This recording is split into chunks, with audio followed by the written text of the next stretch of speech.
తాళాలు తీస్తూనే లోపల స్వామివారు బూజు పట్టి ఒక వెలుగు వెలిగిన ఈ గుడికి ఏమిటి దుస్థితి అనిపించింది నాకు.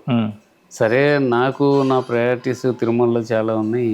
ఆయన ఏదో చెప్పారు, నేను అభిషేకం చేయాలి, వెళ్ళిపోవాలి, దాంతో నా పని అయిపోతుంది అన్నట్లుగా అభిషేకం చేశాం. అభిషేకం చేసేటప్పుడు పిచ్చిరెడ్డి గారి అది ఆయన చెక్కింది స్టోన్ ఉంది కదా, అక్కడ అభిషేకం చేద్దాం అని చెప్పి జస్ట్ చేసినప్పుడు ఒక ఎలక్ట్రికల్ షాక్ లాగా, కరెంట్ షాక్ లాగా వచ్చేసింది. చూస్తే తలెత్తి చూస్తే స్వామి కూర్చొని ఉన్నారు. ఆ రోజు నాకు ప్రత్యక్ష దర్శనం అయిందండి. అమ్మవారు, స్వామి, లక్ష్మణుడు, ఆంజనేయుడు. ఈ లోపల వాళ్ళు వచ్చి, మీరు తిరుమల వెళ్తుంటారంట కదా, అక్కడ అందరు పరిచయం ఉంటారు కదా, ఏదైనా చేయండి గ్రామానికి, మీ ఇలవేల్పే కదా ఆయన. ముఖ్యంగా బైరెడ్డి తిరుపతి రెడ్డి గారు బాగా ఫోర్స్ చేశారు. సరే, ఇలా నుంచి తప్పించుకోవడానికి నేను ఒక రిక్విజేషన్ రాసి ఇవ్వండి, నేను అక్కడ ఇస్తానని చెప్పాను. ఏదో రిక్విజేషన్ రాసి ఇచ్చారు, తీసుకెళ్ళాను.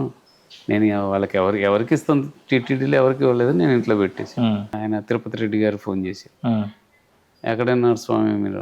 నేను ఇట్లా తిరుమలలో ఉన్నా అన్న. మా లెటర్ ఇచ్చాం కదా, ఏం చేశారు అన్నాడు.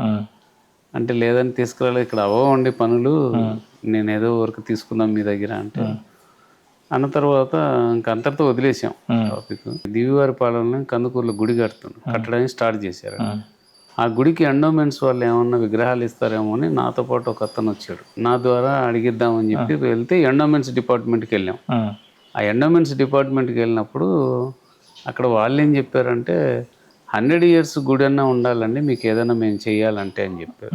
137 years గుడి ఉంది, మీరేమన్నా గుడికి చేస్తారా అంటే, గుడికి ఏమన్నా ప్రాపర్టీస్ ఉన్నాయి, ఏమీ లేవండి. అయితే మేము ఏం చేయలేమండి అని. అయినా మేము ఇచ్చేది కూడా ఏదో 5,000 ఇస్తాము గుడికి, అది అర్చకుడికి అట్లా అని. అది అర్చకుడి అకౌంట్లో పడుతుందండి, మీ స్వామికి 5,000తో ధూపదీప నైవేద్యాలు ఏం చేస్తారు. కానీ అట్లా రిజిస్టర్ చేయాలన్నా ఏం చేయాలో చెప్పండి అంటే, మీరు ఒక కమిటీ ఫామ్ చేసుకోండి అన్న. సరే, వీళ్ళకి చెప్పాను, కమిటీ ఫామ్ చేయండి. కమిటీ ఫామ్ చేసింది అంటే మీరు రండి అన్నారు. వచ్చిన తర్వాత కమిటీ ఫామ్ కావటం, తర్వాత వాళ్ళు ఆ ప్రెసిడెంట్ మీరు ముందు నడిపించాలని నాకు తగిలించటం, ఆ దండ నాకేసారు.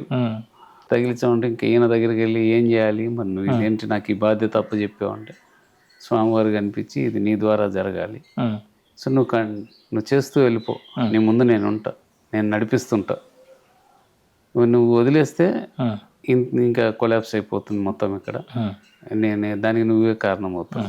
అట్లా ఇంకా నేను విధి లేని పరిస్థితుల్లో ఆయన నుంచి తప్పించుకోలేక ఆ బాధ్యత తీసుకొని అప్పుడు అనుకున్నామండి, ప్రతి పునర్వసు నక్షత్రానికి అభిషేకం చేద్దాము అని చెప్పేసి.